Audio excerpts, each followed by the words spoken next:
One of the easiest ways to create a fantasy creature is to take two existing creatures and meld them together. Most often, one of these creatures is human. Then, all you do is season to taste with as much or as little animal appearance as you like. And boom, you've got an iconic fantasy species. Before they were famous for fat weddings or economic collapse, the Greeks were inventing fantastic beasts that would capture the imagination for centuries.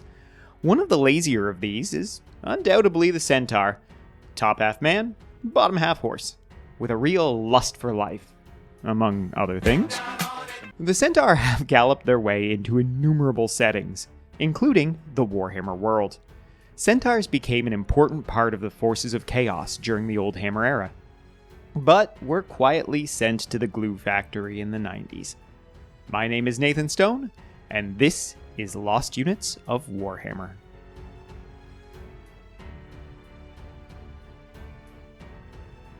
From the earliest days of Warhammer, the Centaur have been creatures of chaos, mutants that came into the world with the fall of the polar warp gates. Nomadic tribes of Centaur roam the Chaos Wastes and often accompany warbands that raid the southern lands. Our first Centaur unit arrives in Forces of Fantasy, the first edition compendium that contains the army list for Warhammer. Forces of Fantasy was full of armies such as red goblins and gnomes that would quickly be discarded, but chaos, in its eternal glory, was present in a pretty recognizable form. On the Chaos Troop roster, we can see some of our old favorites. Warriors, beastmen, trolls.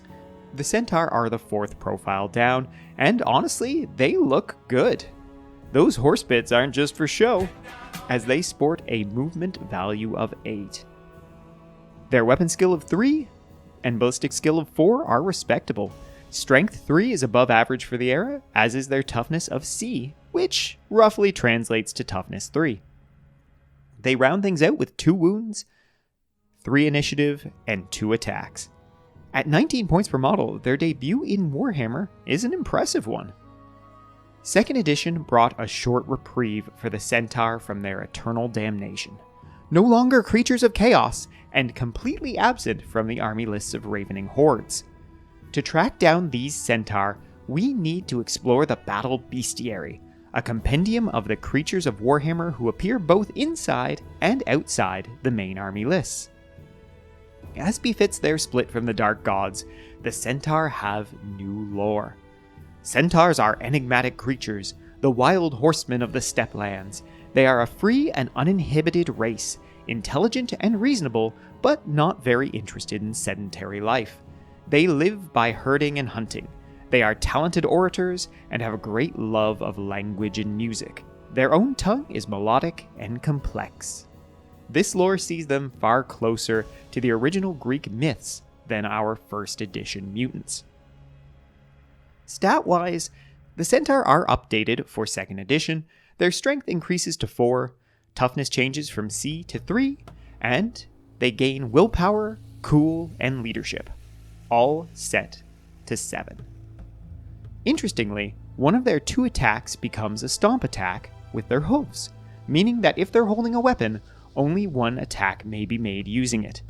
Finally, they cause fear in creatures under 10 feet tall.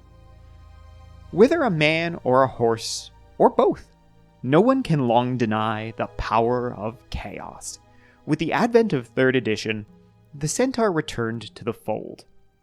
This was to be the greatest era for our horsemen in fantasy, as now they had options for heroes and wizards, existing again outside of the main chaos list, within the bestiary of the Warhammer Armies book. Stat-wise, the basic Centaur are unchanged. However, they now have multiple stat blocks for both heroic and sorceress characters. The heroes start at level 5 for a character that would be close to a champion in later eras, and the most powerful cap at 25 for what would be akin to a powerful lord or special character. This isn't the only appearance for our Centaurs in 3rd. They would be further fleshed out in the legendary Realm of Chaos supplements, a pair of books that explored the Dark Gods and their followers in Fantasy, 40k, and Warhammer Fantasy Roleplay. they are considered by some to be the greatest published works in Games Workshop's history. It's hard to describe just how much content was packed into these 2 volumes, but one of the highlights is undoubtedly the Road to Power, a system for creating Chaos Champions and their warbands to fight one another in a quest for demonhood. This was the original precursor to the Path to Glory campaigns of later eras. Centaurs featured both as possible followers for your champion and could become champions themselves. They were at a slight disadvantage of being more prone to mutation than most species, which made the likelihood of them becoming a spawn that much greater. Realm of Chaos delved further into the lore of the Centaur than any previous publication, and it shouldn't surprise you to learn that the 2nd edition lore changes were completely undone.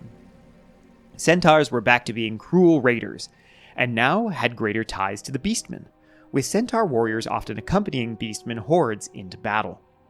The Centaur are now described as clumsy creatures, unable to forge their own weapons and armor, something that they must rely on the Beastmen to do. We're also introduced to the notion that Centaurs binge drink like overconfident freshmen on St. Patrick's Day. Buckets of beer before battle, to paraphrase. They do this ostensibly to work themselves into a battle frenzy, but it's also implied that they prefer to be drunk just about any time they're awake. 4th edition is the last hurrah for the Centaur, and really, it could have been worse. In a book jam-packed with demons, warriors, and beastmen, the Centaur already seem like a bit of an afterthought. Luckily, we still get character versions of the Centaur in the Champion, the Hero, and the Lord. The only real loss from 3rd edition is the Centaur Sorcerers, who have been cut completely. The Centaur Regiment in 4th edition is very recognizable and differs little from its Oldhammer roots. They do benefit from a healthy amount of options in 4th, including my personal favorite, Lances. 2 Strength 6 attacks on the charge is really nice. Defensively, there's not much here to love though, as they max out at a 5+ save, and with a Toughness 3, those 2 wounds only go so far.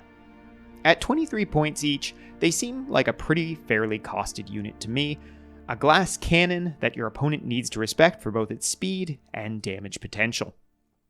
It's worth noting that if you want to take any of the Centaur heroes in 4th edition, you must include a unit of regular Centaur in your army.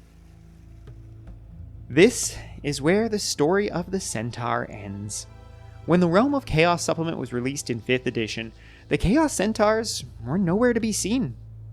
Perhaps the writing had been on the wall for some time, as the Centaur lacked model support, and their shtick was already present in the Chaos army in the arguably much cooler Dragon Ogres. I tend to believe that they were cut due to an already bursting at the seams Chaos Army roster, and a general lack of enthusiasm for them, either from the design team, the sculptors, or both. Whatever it was that caused the abandonment of the Centaur in 5th edition, it seems that the basic idea was good enough to revisit. The 6th edition Beasts of Chaos brought with it the Centaur, with the human half replaced by a beastman half. This new take on the Centaur would be a little bit more unique. That's not to say that the designers didn't crib notes off of the old Centaurs, as they included both traits of drunkenness and clumsiness, pioneered by the originals. This time we would even get in-game rules to represent the level of intoxication of our half-beast, half-other beasts. Ultimately, the Centaurs would do what their Centaur ancestors could not: stick around. They lasted from 6th edition to the end times and beyond. You could now find them stumbling through the mortal realms of Age of Sigmar, maybe on the same bender they've been on since 2003. A small but enduring legacy for the Centaurs of Warhammer. That's going to do it for this one. Thanks for watching. If you enjoyed the video, please give it a like. If you really enjoyed it, please subscribe for more. Have a suggestion for an episode? Throw it down in the comments. If you like the things that I say, and the way I say them, then the War Games Orchard podcast is probably for you. Finally, thanks to our patrons for making this video possible.